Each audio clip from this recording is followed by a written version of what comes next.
Maxwell Burns opened his eyes and noticed the darkness. Where am I? He asked himself. He could hear the beeps of equipment and instantly noticed that his head had been bandaged up. The room he was in was also dark. Perhaps it's night time, he said to himself. It was obvious to him that he was in a hospital, but he couldn't quite remember why. As his vision began to adjust to the darkness, he thought he saw two shadowy figures in the room at the foot of his bed. One appeared to be a tall, lanky man with a battered Stetson, and the other seemed to be a much shorter, petite woman. They were talking quietly to each other, and he focused as hard as he could, hoping to glean some information. "What do you think, Eli?" the woman asked. "Well, he certainly appears to have the heart for the job, but," he began. "He's a bit on the weak side, and he doesn't have the skill set for the work," she said. "I agree," the man said. "The body can be built up, and the skills can be learned," she argued. "Idaho?" the man asked. "Yes, for starters," she said. "I take it you've already got approval for this?" he asked. "Yes," she said. "The big guy has approved, but with some conditions. One is that you help me mentor him, at least through his first couple of jobs." "Will you do that for me?" "Of course, you know I will," he said. "But I have to ask." "Why?" "Not now," she said. "He can hear us." The man looked at Maxwell. "I just need to know that you'll support me in this." "Of course, that's what I'm here for, remember?" the man asked, trying to make a joke. "And I would be totally lost without you, Eli," she said. "That's why I recruited you." "Well, you need to be careful. He's still a flesh and blood mortal man," the tall man said, "with all the emotions and desires that go with it. I still can't help but think there's something else going on, though." "You're very perceptive, Eli," she said. "But like I said, we'll talk about that later." "So, why him?" the man asked. "Because I sensed the same desire for justice in him that I felt in you all those years ago," she said. "And what's his story?" the man asked. "Name's Maxwell Burns," she said. "He's an accountant. A very good one with a sharp eye for detail. He's been married for about 5 years to Shannon Dupree. No children, at her insistence. She works as a legal secretary and has been involved with a high-end attorney there for about the last year. This attorney, by the way, does work for some rather shady characters. Anyway, Max was gone for a week-long seminar to review changes in the tax code. When he returned, he was ambushed in his home, drugged, tied to a chair, and forced to watch his wife take on multiple men. They made demands of him, and he refused. So they beat him. Brutally. His wife also participated in all this. When they were finished, they dumped him at the hospital, unconscious. He was in a medically induced coma for several days so the swelling in his brain could go down. They also did reconstructive surgery on his face. They tried to kill him, Eli. "I take it she hasn't bothered to visit him?" the man asked. "No," the woman said. "Some police officers have been by, but he hasn't been able to talk to anyone. Some of the people his wife are involved with are very dangerous. You and I both know that if Maxwell talks, he's as good as dead." "Why did they target him?" the man asked. "Simple," she said. "His wife wants his money and her accomplices want him to cook the books for one of their clients in order to hide some of his activities. All very illegal. So we need to get Maxwell Burns out of here before they come back. Is that it?" he asked. "In a nutshell," she said. "He's in no shape to move now, that's for damn sure," the man said. "He needs protection. Is there anyone trustworthy enough to do that here?" "No one I would trust," she said. "So, you're saying I need to provide security for him?" he asked. "I'm afraid so, Eli." "Will that be a problem?" she asked. He shook his head. "No, I can do that. If necessary, I'll ask Amos and see if he's available. He's gotten pretty handy with that Winchester," the man said. "What will you be doing?" "I need to make arrangements for him," she said. "This is very important to me, Eli." He studied her face for a moment. "I can see that," he said. "All right, but I want your promise that you'll tell me what's really going on." "I will," she said. "Promise." "Thank you, Eli. This means more to me than you'll ever know." With that, the two figures seemed to fade away. "Am I dreaming?" Max asked himself. "What the hell is going on? What do they mean by Idaho? What's up there that he can't get here in good old Texas?" None of this was making any sense. What did she want to recruit him for? He tried to make sense of it all, but was unable to. His door opened and a nurse came in. She checked his vitals, made notes on her chart, then inserted a syringe in the foreline. A few minutes later, he was sound asleep. The next day after breakfast, a doctor came into his room. He examined Max and checked his notes, then pulled up a stool and sat next to his bed. "Well, Mr. Burns," he said, "you seem to be healing quite nicely. How do you feel?" "Still a bit sore," Max croaked. "Well, that's to be expected," the doctor said. You were nearly dead when you were dropped off. We had to do a lot of work on you. Has anyone been by to visit? Max asked.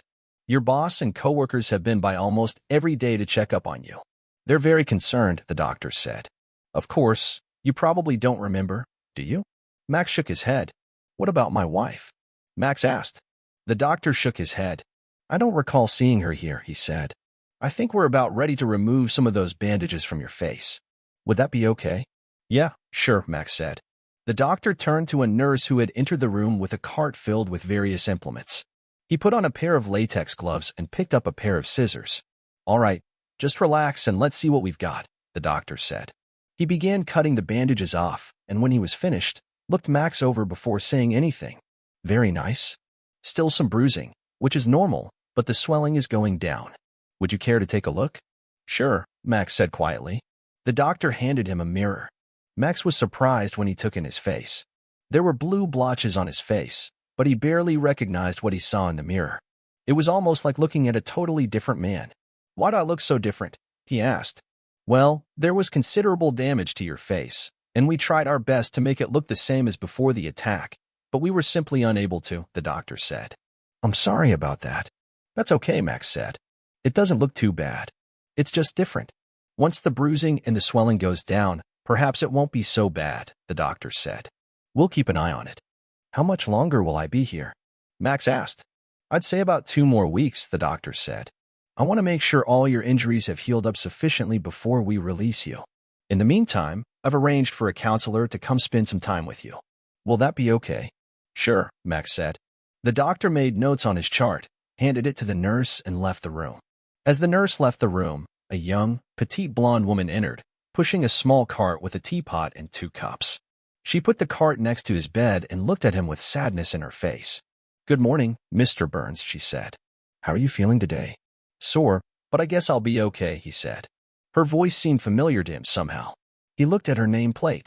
All it said was, A. Is that really your name, doctor? A. He asked. She smiled as she looked at the nameplate on her chest. It's what people call me most often, so yeah, you could say I'm doctor. A, she said. My real name is Adrestra Ramnuja. That's quite a mouthful, Max said. So I can call you Dr. A then? That'll work for now, she said, pulling up a stool. She looked at him intently for a few moments. Would you care for some tea? It's my own special blend. It might help relax you. That sounds nice, he said. Thanks. She poured hot water into the cups over a tea bag she pulled from her pocket, stirred in a dollop of honey, and handed one to him. Careful, that's hot, she said. He blew on the hot liquid before taking a sip and savored the taste, which had just a hint of citrus. Very good, he said. Thanks. You're welcome, she said. I'm glad you like it. She took a sip of her tea and set her cup down. Can I call you Max? She asked. Sure, he said. Max, what do you remember about your injuries? She asked. He thought for a moment before answering. Honestly, I don't remember hardly anything, he said. I had been at a seminar dealing with changes to the tax code. I'm a certified public accountant, and we have to keep up on these things. I got home, and the next thing I know, I'm waking up here in more pain than I've ever felt in my life. So you don't remember how you got injured? She asked. No, I don't, Max said. How are things between you and your wife? She asked. Now that I can talk about it, he said. At best, it's not good. What do you mean, Max? She asked quietly. I think she may be having an affair, he said. She started acting different about a year ago or so. Until then, she was the sweetest person you'd ever want to know. Then she started changing. One day, she'd be friendly, and the next, she'd be an absolute witch. Sorry about the language. That's all right, Max, she said. I've heard a lot worse. Go on, please. Then she started going with some of the girls she worked with for happy hour, he said. I didn't mind since I sometimes go out for a beer with a couple of the guys now and then. But her happy hours got longer and longer. After about a month, she'd be out till about 1 o'clock or 2 o'clock in the morning. And she reeked when she got home. These days, I don't hardly know her at all. And now, I learned she hasn't even been in to check up on me. Have you ever cheated on her? She asked. He shook his head. Absolutely not, he said. Infidelity is a non-starter with me, and she knows it. Yeah, I've been hit on from time to time, but I've never cheated on her, and I never would. Of course not, she said. What would you do if you learned she's cheating on you? That's a no-brainer, he said. I'd kick her bum to the curb in a heartbeat. She smiled and nodded approvingly as he said that. He looked at her before speaking again. Do you think she's cheating on me? I would say it's a definite possibility, she said. Would you like to know the truth? Absolutely, he said. Do you have a way to find out? Her smile widened.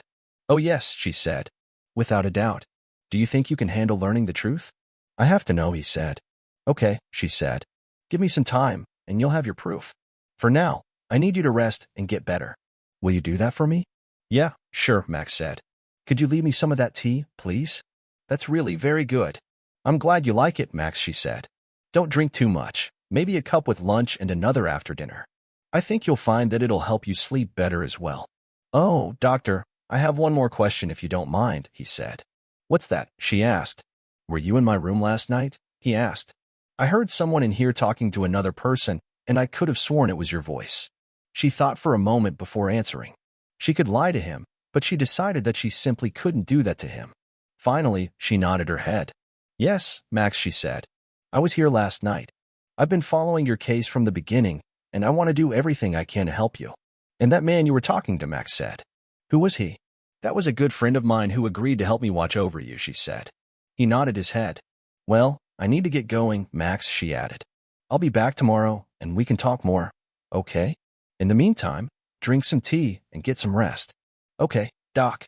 Thanks, Max said. I'll see you tomorrow. He watched her as she left. She was a very attractive woman and well put together. She seemed rather young to be a doctor, he thought. She was obviously holding something back. But what?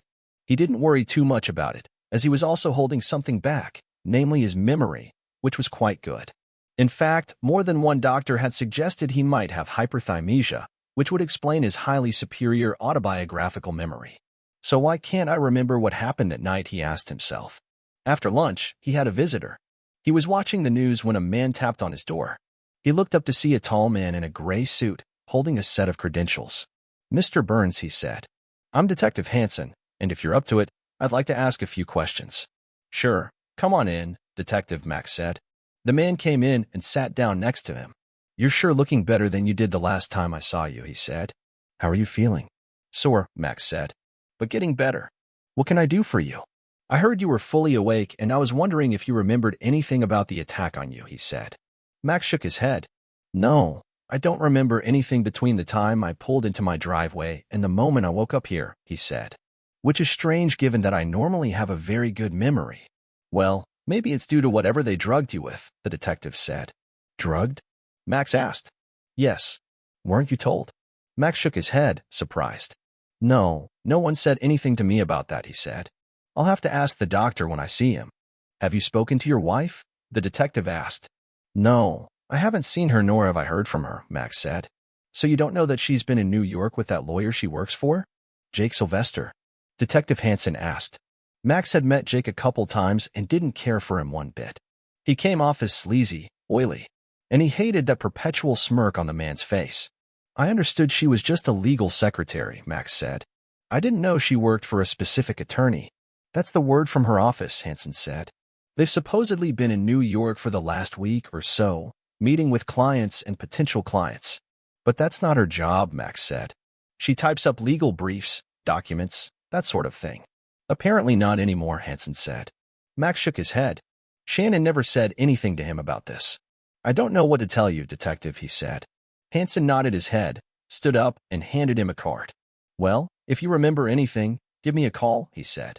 The longer this goes on, the less chance we have of catching who did this to you. Okay, Max said, taking the card. Hope you get to feeling better, he said before he left the room. After he left, Max watched more television and was walked around the ward by the nurses on duty.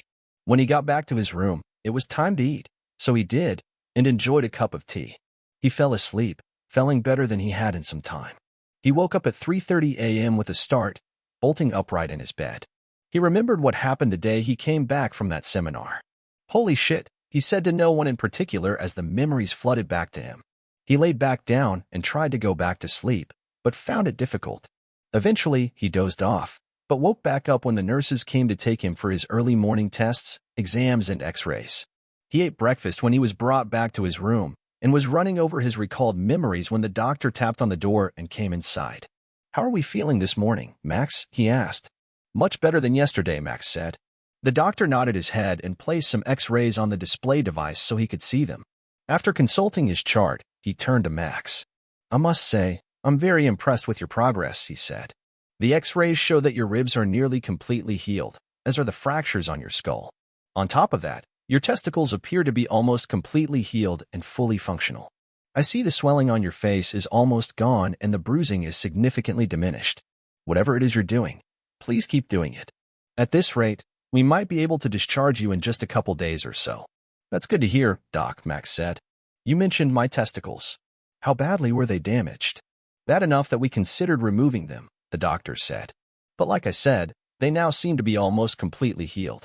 Tell me, overall, how much pain are you feeling on a scale of 1 to 10, with 1 being the least and 10 the worst? Overall, I'd say about 2 or so, Max said. Good, the doctor said, making a note in his chart. We'll keep an eye on things for a bit, and I'll adjust your medications accordingly. You just rest and get well, okay?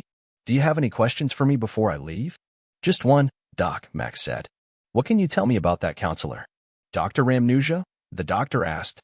I don't know much about her, other than to say she's licensed by the state and board certified. She couldn't work in or through this hospital if she wasn't. She's one of several who practices privately but does contract work with us. I can tell you that she specifically asked to be put on your case, and I approved her request. Why? Is there an issue we should be aware of? No, Doc, Max said. She's been great to me so far. She just seems a bit young, if you know what I mean. The doctor chuckled at that. I know what you mean, he said. She's quite attractive and takes good care of herself. But don't let any of that fool you. She's been around for quite a while and I've heard nothing but good things about her. Trust me, you're in very good hands. Is there anything else? No, that's all, Max said. I was just wondering. Thanks for clearing that up. You're welcome, the doctor said. I'll be by later to check on you. With that, he left the room and Max turned on the television, but his mind wasn't on what was playing. A while later, there was another tap on the door, and Adresha poked her head inside. Good morning, Max, she said, getting his attention. He looked up and waved her inside.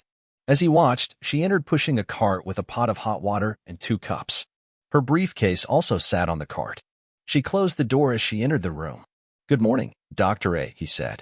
As he watched, she poured them each a fresh cup of tea and handed him one after dropping a bit of honey into the cup. Thank you, he said, accepting the cup. I really like this tea. She smiled. I'm glad to hear that, she said. So, how is your memory doing? I understand you made some progress. Is that right? Yes, he said. I remembered everything about my attack last night. How did you know? I never said anything to anyone. She smiled, opened her briefcase, and pulled out a tablet. It's my job to know, Max, she said. Truth is, I know everything about you and your marriage. He looked at her, shocked. How could she know all that? That's part of the reason I got involved in your case. I take it you'll be seeking a divorce. Yes, he said quietly. Once I'm out of here, I'll be visiting my attorney to get the ball rolling. Do you know where your wife is now? What she's doing? Adresha asked. Max shook his head. I was told she's in New York with an attorney from her firm, but I don't understand why. She's a legal secretary and that type of work isn't part of her job description, he said. You're right, she's in New York, and she's there with Jake Sylvester, she said. Let's just say, her work has very little to do with her clerical skills, if you know what I mean. Would you like to see what she's doing right now? Right now? Max asked. You can do that? She smiled as she turned on her tablet. Yes, she said. Watch this. She put the tablet on the cart so they could both see the screen. The video appeared to come from the back patio of a large, expensive home. A man dressed in swimming trunks and a woman wearing a tiny micro-bikini were sitting at a table. Max recognized the woman. It was his wife, Shannon. He didn't recognize the diminutive swimsuit, which consisted of 2 tiny strips of cloth that barely covered her body and crotch. That's Jake Sylvester, Max said. I remember him from that night. As they watched, another man wearing a swimsuit came to the table. He was older than Jake and much bigger. He dried himself off with a towel and motioned to someone behind him. A cart was wheeled to the table as he sat down, and a servant placed glasses of liquid in front of each of them. Nice morning for a swim, don't you agree? He asked, taking a sip of his drink. That's Mario Alvarez, Adresha told Max as they watched. He's a very well-connected man in New York with ties to one of the largest criminal organizations in the country. They turned their attention back to the video. Yes, it is, Mario, Jake said, answering Mario as he took a sip of his drink. And this drink is perfect. Don't you think so, dear? Yes, it is, Shannon said. Mario nodded his head in her direction. Thank you, he said. You're too kind. He turned his attention back to Jake. Enough with the pleasantries. I need to know. Can your guy handle the job or not? Jake looked at Shannon, a bit uncomfortable. Technically, he has the skills, Jake said. But he's still in the hospital. Mario shook his head as he put his drink back on the table. Jake, he said, exasperated. You weren't supposed to put him in the hospital. At most, you were supposed to just scare him. I gave you everything you needed to make him compliant. Well, it didn't work, Jake said. All it did was knock him out. I pressed him when he came to, but he refused. So you and your boys decided to rearrange his face after you screwed his wife in front of him, is that it? Mario asked. Jake looked down for a moment. Mario shook his head. What the hell did you expect him to do? God damn it. You may be a hotshot litigator in the courtroom, but you're about as dumb as a box of rocks sometimes. You know that? And why didn't you tell me about this before now? I tried, Mario, but I was told you were on an extended vacation with your wife and couldn't be reached, Jake said. Well, I was out of pocket for a while, Mario said. Took the wife for a round-the-world cruise for our 25th anniversary. Okay, I'll let that go for now, but you need to get him on this project ASAP. We've got 6 months, Mario. That's plenty of time to get it done, Jake said. You don't get it, Mario said. It'll take him at least 5 months to fix everything the last accountant left behind. And before you ask, no one will touch these books. We've already asked around. Everyone worth a shit won't even give us the time of day. And now, thanks to you, 1 month is already shot to hell. How much longer are you two going to be in town? Another week, maybe 10 days, then we're going back, Jake said. That puts us into the beginning of next month, Mario said. All right, I'm giving you this one last shot. Get it done. And remember to use the carrot before the stick. You got it? Do what you gotta do. You hear me? I got it, Mario. You can count on me, Jake said, his face turning green at what Mario suggested. We'll see, Mario said. Don't let me down again, Jake. Capice? Jake nodded his head. I understand, Jake said. Thank you for the drink, Mario. Yeah, you're welcome, Mario said, standing up, signaling the end of the meeting. The video ended and Max looked at Adresha, shocked. How did you do that? He asked. Are you some kind of private investigator or something? It's a trade secret, she said, shrugging her shoulders. Sorry. I'd better get in touch with Detective Hansen about this, he said. She put her hand on his arm. Not just yet, she said. I've got another idea. How would you like to get justice on all of them? Of course, he said, causing her to smile. For the next hour, they discussed her plan. When they finished, he looked at her carefully. Who are you, really? You're not like any counselor I've ever heard of. Are you really a doctor? Yes, I am, she said. I have doctorates in a number of disciplines. Then tell me, who or what are you? He asked. She considered him for a moment before speaking. Are you sure you really want to know? She asked. He nodded his head. Yes, he said. I really want to know. She nodded her head as she looked at him. All right, I guess you deserve to know the truth, she said. Lay back on your pillow and relax. He did as she said. Now, close your eyes and focus on me for a moment. He closed his eyes, wondering what she had in mind. He felt her take his head in her hands and marveled at how soft and warm they felt. Then he felt the softest set of lips on his as she kissed him. For a moment, he felt her tongue work its way into his mouth and he began to respond. Then it happened. A sudden jolt of static went through his body and his mind was filled with strange images. Dark, menacing, winged creatures, mountains covered with clouds, lightning flashing in the distance. A much larger version of Adresha wearing a long robe, a double-edged sword in one hand and a balance in the other. Beneath her sandal-clad feet were snakes, and as he looked, he could see people in various stages of distress. One woman was immersed in a large vat of oil, a fire below it making the gooey substance boil, and another person was tied to a plank. He heard a scream in the distance and saw a woman falling into the open mouth of a giant shark. A part of him knew that he should be frightened by all this, but he wasn't. Instead, he was attracted to Adresha, an attraction that far outweighed any he had ever felt for Shannon or any other woman. He felt love, and a sexual attraction he had never felt for anyone before. Instinctively, he wrapped his arms around the blonde woman and kissed her back, harder than he had ever kissed a woman before. He felt that he simply had to have this woman, this goddess. I can't do this, he said. It isn't right. I'm still a married man. She looked at him for a moment, and he didn't know how she would react. "But your wife is cheating on you," she said quietly. "Surely you deserve this." "I know she is," he said. "As desirable as you are, though, two wrongs don't make a right. Maybe if I wasn't married." Her face broke into a wide smile, and she kissed him deeper. "Good answer," she whispered into his ear as she stroked his face. Images flashed in his mind as she stroked and kissed his face, the terrified faces of those who dared cross her, people from all walks of life and all stations. He also saw the faces of the men she helped, from a factory maintenance man to a member of the Roman Senate. They all flashed in his mind, and he knew who and what she really was. He found himself falling madly in love with her, more than Shannon, more than anyone else. And he knew he would probably never feel love like this again. He knew that he would do anything she required of him, and he would do it happily, knowing that she would never double-cross him. "I take it you understand now," she said, now dressed and sitting on her chair. He nodded his head, still reeling from what just happened. "I'm still processing it, but yeah, I think I understand," he said. "But why?"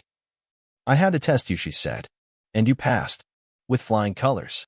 Most mortal men wouldn't have been able to resist, but you did. You did the right thing." "What about Eli? Did you test him this way?" he asked. "I heard you two talking the other day." She laughed when he said that. "No," she said. "His heart has always belonged to his lovely wife. Besides, he was already dead when I recruited him." "So, he works for you, then?" Max asked. "Not exactly," she said. "He's more of an ally than an underling. He answers to another power, much higher than I." "Oh," Max said, still not fully understanding. "But speaking of allies," she said, "I think you would make a good ally here, in this plane of existence, if you're open to it." Max thought about it before answering. A move like this would require a lot of changes, and he would basically have to completely walk away from his life as an accountant. But at the same time, he couldn't refuse her request. "Strangely enough, I am open to it," he said. "But that would require a lot of changes in my life. That's why I suggested the name change and the 3-month stay in Idaho," she said. "You'll be safe, and you'll get the training and conditioning you need for the work you'll be doing. Eli has agreed to help mentor you, and I'll provide everything you need, including funds. We don't have a lot of time to make this happen, you know." "Yeah, I know," he said. "I'll need to get my attorney involved. Eli knows someone who can help with that, and we both know a judge in this state who owe us a favor or two," she said. "Let us take care of that for you. You concentrate on getting better. I'll make the arrangements for the camp. I'll need to put in my notice at work," he said. She nodded her head. "I agree," she said. "Your boss will be here later this afternoon, so you can tell him then. Just don't go into detail. The idea is for Maxwell Burns to disappear without a trace. That will put another monkey wrench in Shannon and Jake's plans." "I just thought about something else," he said. "What's that?" she asked. "What about fingerprints? DNA? Those things don't change, you know," he said. She smiled and took his hands in hers. Her eyes glowed slightly, and he felt a warmth in his hands. She released them and gave a slight smile. "They just did," she said. "I'll get with Eli and he'll arrange a meeting with an attorney. You can expect to see her here tomorrow at the latest." "So, who will I become?" he asked. She looked thoughtful for a moment before answering. "I like Maximilian," she said. "That's it. Maximilian Burnage," she added, pronouncing the last name, Burnage. "Sounds good to me," he said. "Max Burnage. My personal avenging angel," she added with a smile. "Are you up for this?" He thought for a moment before answering. He rather liked the idea. "You know what? I am," he said. She chuckled and wrapped her arms around his neck. "Cheaters beware," she said, kissing him on the cheek. "Remember, not a word of this to anyone.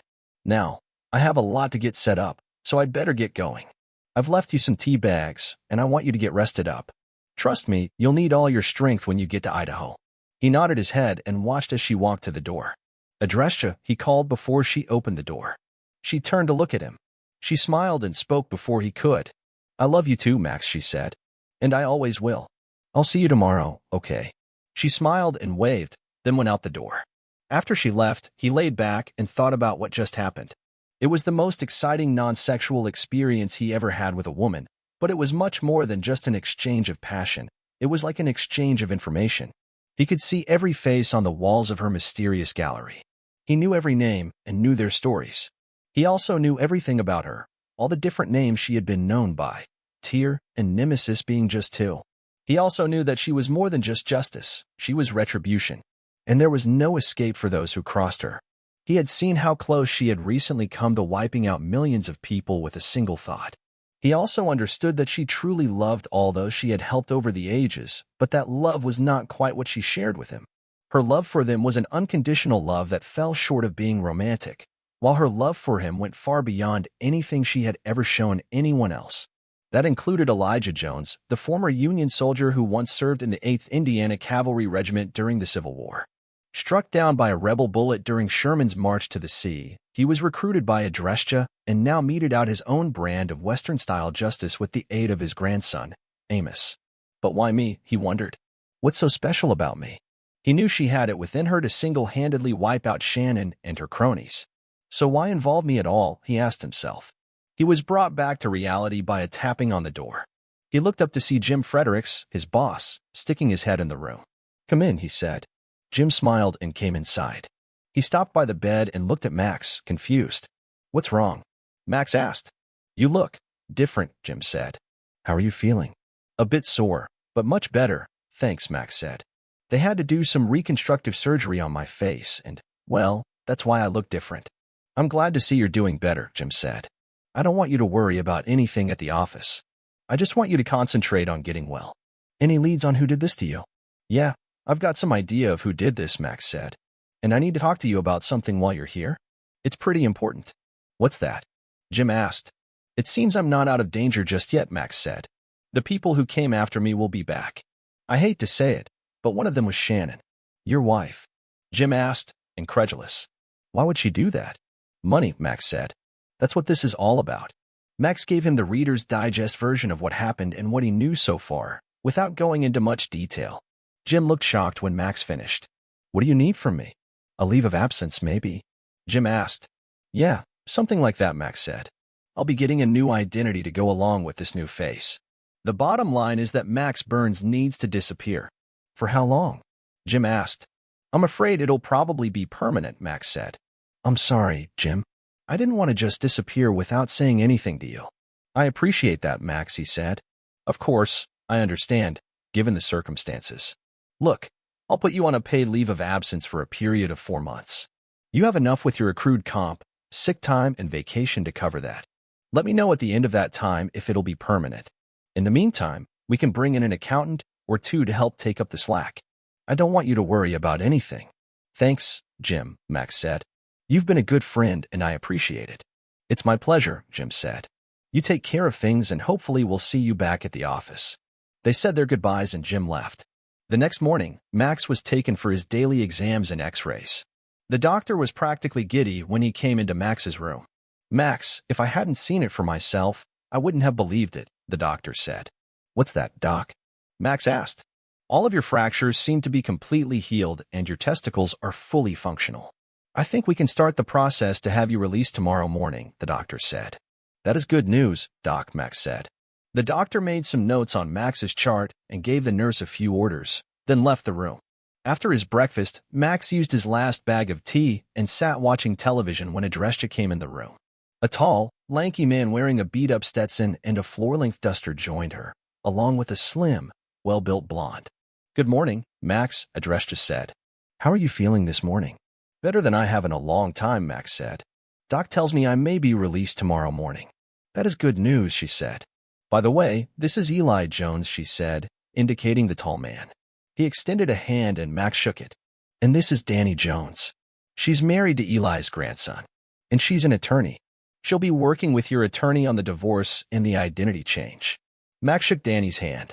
"Good to meet you both," Max said. "Let's get started, then, shall we?" Danny sat next to Max and went over the paperwork as Adrestia and Eli watched. They spent about an hour going over everything, and when Danny felt the paperwork was complete, she sat back. "Okay," she said. "I'll get with your attorney on this and we'll get it done." Adrestia handed Max his cell phone. "This was left in your house," she said. "Why don't you call your attorney and let him know?" Max nodded his head and took the phone. He dialed his lawyer's cell and waited for him to answer. "Max, how are you feeling?" his lawyer asked when he answered. "I'm doing much better, Saul. Thanks for asking," Max said. "Listen, I need a huge favor from you." "Anytime, my friend," Saul said. "What's going on?" "Well, it's rather complicated, and I really don't want to get into it over the phone," Max said. "I need some things done, quickly, and I've got someone on her way over to see you, a Danny Jones." I'd like you to work with her to expedite some things for me. Ah, yes, I remember her, Saul said. She's the one who took a huge bite out of Acme, if I recall. If she's involved, it must be serious. More than I can tell you right now, Max said. I've signed all the papers and I've given permission for her to work with you on my behalf. Okay, Max, Saul said. I'm in the middle of something at the moment, but I should be free about 1 o'clock or so. I'll call the office and let them know to expect her. Max looked at Danny before speaking. Is 1 o'clock good for you? He asked her. She nodded her head, and he turned his attention back to the phone. 1 o'clock is good. She'll be there. I appreciate all your help. Saul chuckled. Just wait till you get my bill, he said with a laugh. Max laughed as well. They ended the call and Max turned to Danny. Saul Dunetz will be expecting you at 1 o'clock, he said. Do you know where his office is? Yes, I do, and I'll be there, she said, standing up. I'd better get going. I'd like a bite to eat before I meet with him. It's good to meet you, Max, she added, extending her hand. Max shook her hand and watched as she left. Time for the second part of our plan, Adresh just said. Text your wife and tell you agree to do Mario's books. Tell her I'll meet her in the restaurant at the Four Seasons Hotel. For Seasons? Max asked. Is that where she's staying? Yes, Adresh just said. Remember to tell her that she needs to bring everything you need and have her meet me there at 6 p.m. local time. Okay, Max said. Are you sure she'll respond? She'll respond, trust me, Adresh just said. Max pulled up his messenger app and sent a message. I agree to do Mario's books. Assistant will meet you at Four Seasons restaurant at 6 p.m. Bring everything. Don't look for her. She'll find you. A couple minutes later, he got a response. Okay. What about my demands? You'll get what's coming to you, Max typed out. He hit send and waited for another message, but got nothing. Apparently, he thought to himself, she really doesn't give a shit about how he was doing. No, Max, she really doesn't care about you, Adresh just said as if reading his mind. She saw the tears forming in Max's eyes and took his head in her hands. Don't cry for her, Max. She's not worth it. Stay strong for me. I love you like no one ever has, and I'll always be here for you. She kissed his face, and Max suddenly felt much better. I love you too, he said as he looked into her face. She smiled and kissed him one more time before standing up. Well, I have a lot to do, so I'd better head out, she said. By the way, you're set to fly out to Spokane tomorrow afternoon. You should be checked out of here by then. Eli will stay here tonight and fly out with you tomorrow. I'll see you in the morning before you leave. Okay, Max said, nodding his head. Do I really need to go to Idaho? I'm afraid so, she said. For a couple reasons. First of all, we need to get you into shape, and fast. Second, we need you out of pocket and safe. You'll be safe there, and no one will ever know where you went. Don't worry, I will always be with you. She placed a hand on his chest. In here, she added, putting a soft hand on the side of his head. I understand, he said, taking one of her hands in his. Can you do me a favor, please? He asked. Sure, she said. He pulled off his wedding ring and handed it to her. When you see Shannon, could you please give this to her? Tell her I have no more use for it, he said. She took the ring in her hand and studied it for a moment. She looked back at him and nodded her head. Of course, Max, she said. I'll be happy to do that for you. Thanks, he said sadly. They looked at each other for a moment, then she stood and turned to Eli. Watch over him for me, please, she said. I have a feeling something might happen tonight. Don't worry, he told her. I've got this covered. She nodded her head and left. A little more than 1,500 miles away, Shannon Burns looked at her cell phone. She couldn't believe the text messages she had received from her husband. He agreed to do Mario's books, even though he refused earlier. She knew he was still in the hospital, but a few questions crossed her mind. First, how did he get his phone back? She emptied his pockets before the men tied him to that chair and placed his phone on the bedroom dresser. No one picked it up when they hauled him to the hospital. Second, why would he suddenly have a change of heart? That simply wasn't like him, especially when it came to things like this. He prided himself on his ethics and would never do anything illegal. So what's changed, she asked herself. Third, who was this new assistant working for him? As far as she knew, the only assistant was a secretary, but she worked for several accountants in his office. She had met most of the people her husband worked with, so she was curious to see who this assistant might be. And what was his last statement to her supposed to mean? You'll get what's coming to you. That almost sounded like a threat to her. Max was many things, but threatening wasn't one of them. In fact, he was the softest-spoken, most kind person she had ever known. She had never heard him raise his voice, and never once heard him speak in such a way. But the kicker was his statement that his assistant would meet her here, in the Four Seasons. How did he know that's where she would be?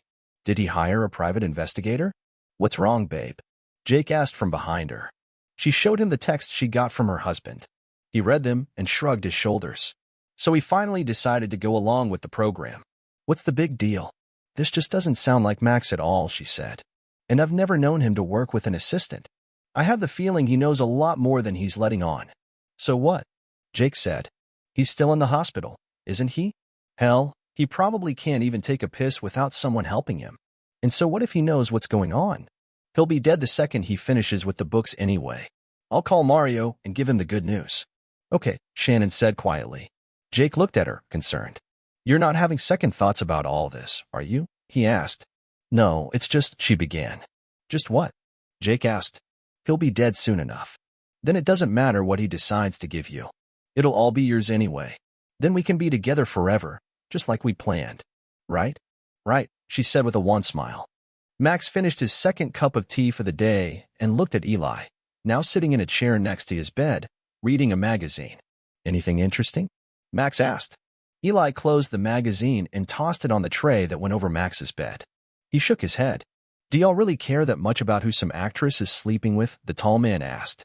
Max snickered as he looked at the cover of the magazine. Personally, I don't, he said. But I guess there's a lot of people out there who do. Waste of damn time if you ask me, Eli said.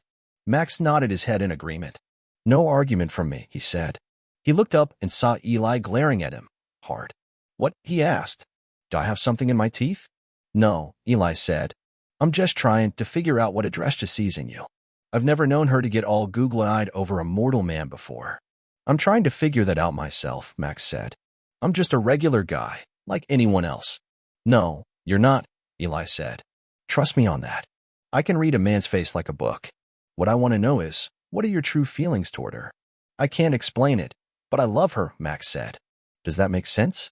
I'm a married man, but I love another woman. Eli chuckled at that. Makes perfect sense to me, he said. You're a fairly young, normal red-blooded man. She's a very beautiful woman, just a few thousand years older than you, but you have to admit, she looks good. Yeah, she's very beautiful, but it's more than that, Max said. Eli examined him carefully, but saw no indication of ill intent. Much more. It's like she's a part of me now. Eli nodded his head. She is, Eli said. But trust me, she's not like any woman you've ever met. I know, Max said. I guess I need to be on my best behavior. Eli chuckled as he nodded his head. Reckon so, he said. But something tells me that won't be a problem. What makes you say that? Max asked. Well, you're a good, decent, honest, hard-working man, Eli said. You followed the rules all your life, always sought to do the right thing. Never cut corners or took the easy way out. You've always faced your challenges head-on, even when it meant being the bearer of bad news. All that will serve you well. You know all that about me? Max asked. Yep, Eli said. I can tell a lot about a feller by looking in his eyes. Adresha loves you. She loves everyone she helps, but it's different with you. Truth is, she needs you probably more than you need her. Just treat her with respect and dignity. Don't try to hide anything from her because you can't. Be open and honest with her, even if you think the truth might hurt. And don't ever do anything to hurt her. I could never do that to her, Max said. I know you'd never deliberately hurt her, but you are human after all, Eli said. Like every human, you're prone to make mistakes. All I'm saying is that when you do, own up to them. That makes sense, Max said. But I'm a bit confused. You said she needs me more than I need her. What did you mean by that? That's a fair question, Eli said. And it deserves a fair answer. She's immortal, but she's not without emotion. Truth is, most mortals would go crazy in a matter of minutes if they had to deal with what she faces every day, all day, year in and year out, Eli said. She's been dealing with it for many years. I'm amazed she's been able to stay sane all this time, surrounded by the evil she faces on a regular basis. Can you imagine what could happen if she went insane, even for a moment? Max shook his head. I can't even begin to imagine that. So where do I come into all this? Max asked. She needs someone who can help her out on this plane of existence, Eli said. More than that, she needs someone to help keep her grounded. Someone she can rely on, someone she can lean on from time to time. And more importantly, someone who can understand her and give her the love she deserves.